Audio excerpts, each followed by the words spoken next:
we're seeing a very different top goal scoring charts this season. I can't remember the last time. I mean, we had more than 6-7 players on double digits. I mean, when you look at this, what would attribute the way it's like you guys as strikers, you had a conference somewhere of strikers to say, you know what, let's come and show them.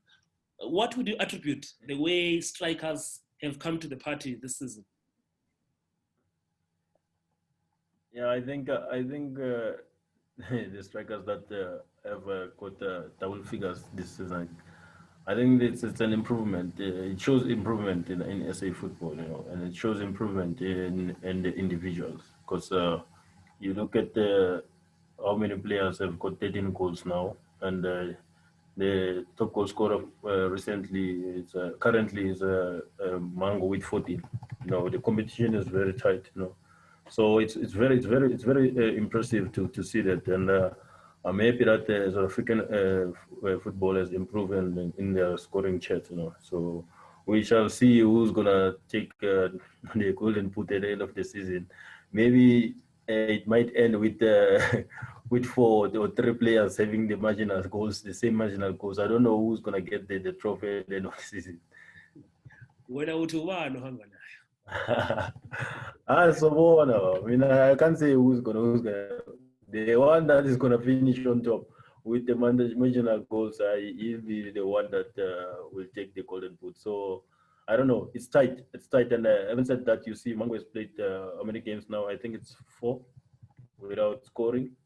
So and he's still sitting on 14, still the top goal scorer. But then yeah, we'll see. Abopretely bafikile ndoda abopia noKrovic bana abo-13 so yabona nje hayi kunzima kushubile. But looking at the strikers this season, who has impressed you the most, and what attributes has that striker brought forward? Yeah, look, there's a lot. All the top goal scorers. Bradley Grobler, the sniper. You look at Nokrovic, his first season, but what he has brought from where he comes from, the experience that has brought to Kaizer Chiefs, and you could see Guti Lumundlo is a scoring machine. And you look at his clips. I was watching his clips from the teams that he played it overseas. You could see with Mundu Enet, so you look at Mhango, the way he was playing. Before the pandemic, he was on top of his game. Look at Shalulile, that one does it season in and out. So there's a lot that I look at. I learn from them even in Namanja one. So bonke laba engineer, those are the best strikers like look in South Africa so far. So they're doing a great job for my team over, and I'm willing and hoping that one day maybe Muntanga reach a level. Yeah. Mm-hmm.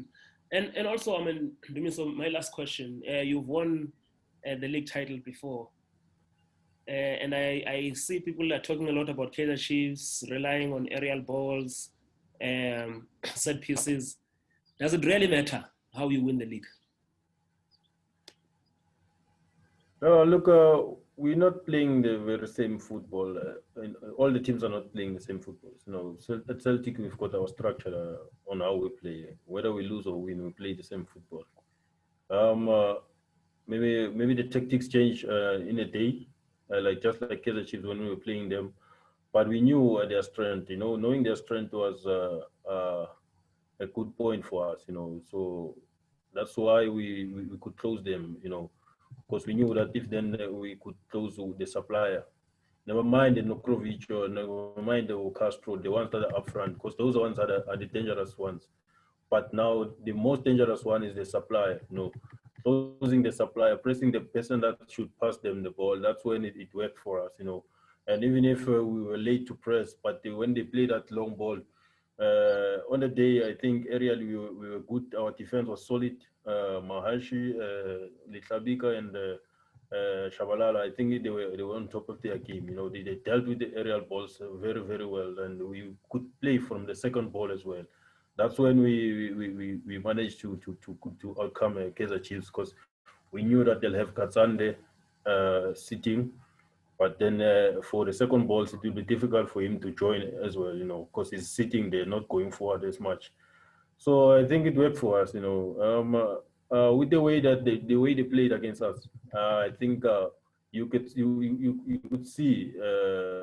and you could tell. I think we should have won maybe the game about 6 or 5 goals, which we missed in the second half. I think 3 chances, clear-cut chances. But at the end of the day, we managed to get the maximum point, and we're happy with the boys. We're happy with the points, and we're happy for the boys, and we're happy for the team to get the maximum point against the lock leaders. I think I want to, they were saying we've fixed the country, but we haven't fixed the country. We've put it ourselves under pressure. We've put it ourselves under pressure to deliver again on Monday. And Palana said that we should go all out again on Monday because we need maximum points. It's not safe where we are right now with the points that we have.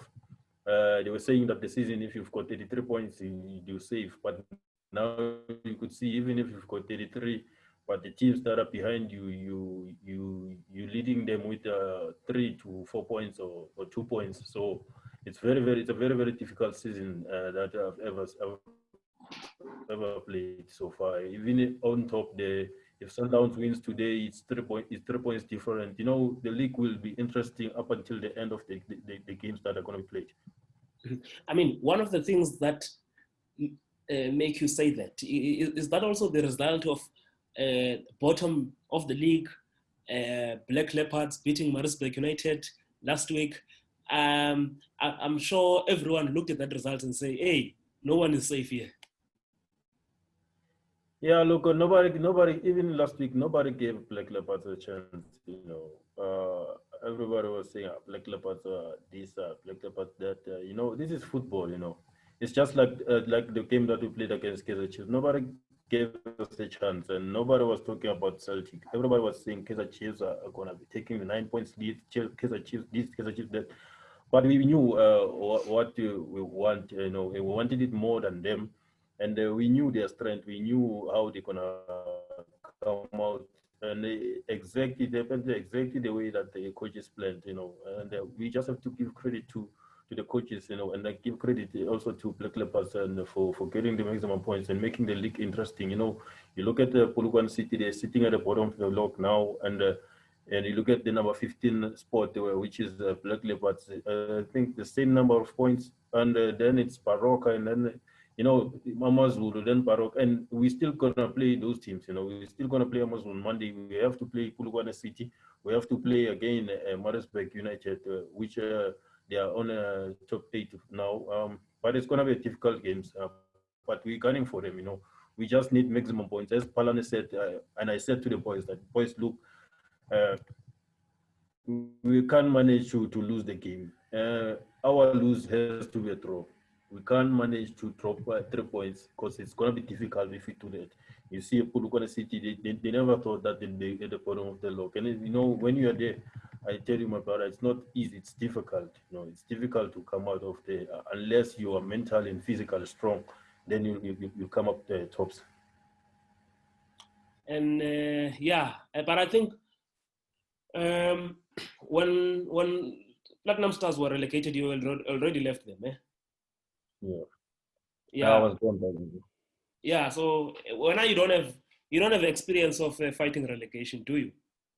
No, I don't have experience of fighting relegation. In actual fact, sometimes when things happen, it happens for a reason. I remember that season we were playing in Africa, and we played our last game. It was in Algeria, and my contract was finished. And my contract ended on the 30th of June. And we were playing the game on the 30th of June in Algeria. We lost the game by 2-0. But then we had a verbal contract whereby we signed the verbal contract. And when I came back on the 2nd of July, when I got here to SA, immediately when I landed, my agent called me and told me that they've terminated the contract. They say no more there. So I said, okay, it's fine. And I left the team. That's what I'm saying. Sometimes everything happens for a reason. And just after that season, when I left, I joined Celtic, and then the team was relegated. So, it's one of those things that you go through in life. And funny enough, of course, we played them there, and they were still at the bottom of the log. They needed points, and we beat them by 1 goal to 0, which I scored. I remember scoring with a volley. So it's one of those things that happens in football. No, very interesting, very interesting. No, and Ndumiso, thanks so much. Thanks so much, Baba. Uh, Thank you, Vima. yeah, I hope to talk to you before the final. Ya, inkinga ayikho sokhuluma baba. Mangavele bulayi. Inkinga ayikho wena sowuzodlulisela nje kumanager then uzangitshela. Okay, okay, All right. okay, okay. Ngiyabonga. So were you doing this for umngani wakho Andile, beating Chiefs? No, mina ngimbuzile nje all I asked ukuthi nje ndoda kanti nenza njani la ijimi ngina nifuna ukwenza leli ukuthi ibe interesting. Senza njani? What's happening?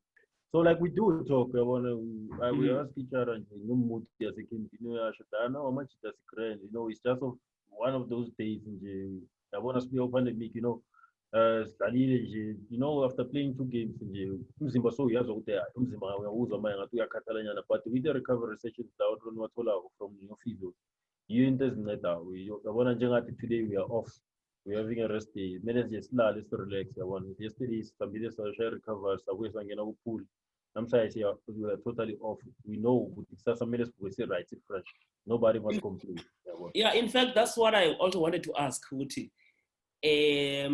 Things like recovery, because I had something like Uti, a team like Sundowns, they played on Monday, and the way the fixtures have been so cramped for them, they even took a decision of not touching the ball until the next game. So I guess this is the time when even your conditioning coach has to come up with innovative ways of keeping you guys fresh. Yeah, most definitely. Like they did yesterday, with the players that didn't play the game. We went to the field, the ones that played the 90 minutes or 80 minutes or so. We just went there. We warm up with the team, and then those guys they were taken to the side to go and play maybe 5v2 square there. They're fun games, and these other ones we're doing conditioning so that we can be in the same level of fitness. And then after then we were done on that other side, and we had to watch the guys, and motivate them, be with them up until the session ended. And then we came back to the hotel. Everybody was in the pool, and then they said today is a rest day for everyone, so that we can go back to training tomorrow being fresh. Because we need to be fresh. You see, the games are congested. We're gonna play on the 24th. We're gonna play on the 27th. We're gonna play on the 30th. We're playing on the 2nd, we're playing on the 5th. That's when the league games will be finished. And then we have to play the final, which is going to be on the 8th, if the date is confirmed like that. So yeah, they said the 12th now.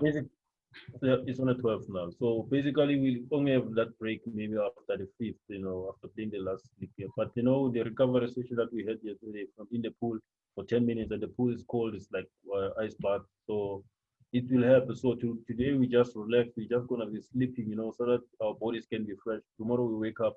We will have to go and prepare for the next opponent, because we can't be sitting and saying that we did not touch the ball. We only play the game, but we have to see. Because at the end of the day, we have to play against the opponents. We have to do those set pieces and know this is how they line up in the set pieces. This is how we should defend. This is how we should do tactics, tactical work, in the field. Only do tactically, not too much running, because we know that our bodies have been loaded with quite a number of games. So credit has to go to the technical team, the coaches, and the physios of the team, even the physical trainers of the team as well. So I'm happy with what they've offered to us. Mm-hmm. I promise it's the last question now. Last question. How's been life in the BSE? Does it feel like when I was with the World Cup, does it feel like a tournament? Does it feel like a long preseason, but where you have no chance of going outside? Yeah, it was training. It was training ever since before. It's been 2 months now. With the team, it's been 2 months now. It didn't just start now, whereby when we came here at the BSE. Back home, we were quarantining as well. We're doing the same thing that we're doing here. So we've adapted to that life.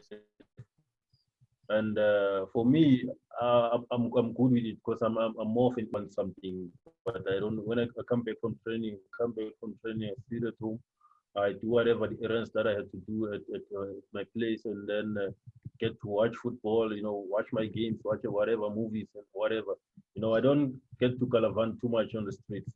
So I think it helped us. It helped us a lot because now they put it as it was just like the same way that everybody was quarantined, and then if then you wanted groceries, there were certain people that were nominated to be helping with regards to that, and yeah, I think they did a great job to us because we could see when we came here, everybody we didn't have a problem of staying like in a hotel, even when we're staying on our own. We used to go to camps. We were sharing a room with the Sharing, teammates, yeah. but now, yeah, staying alone in a room. But we used to that.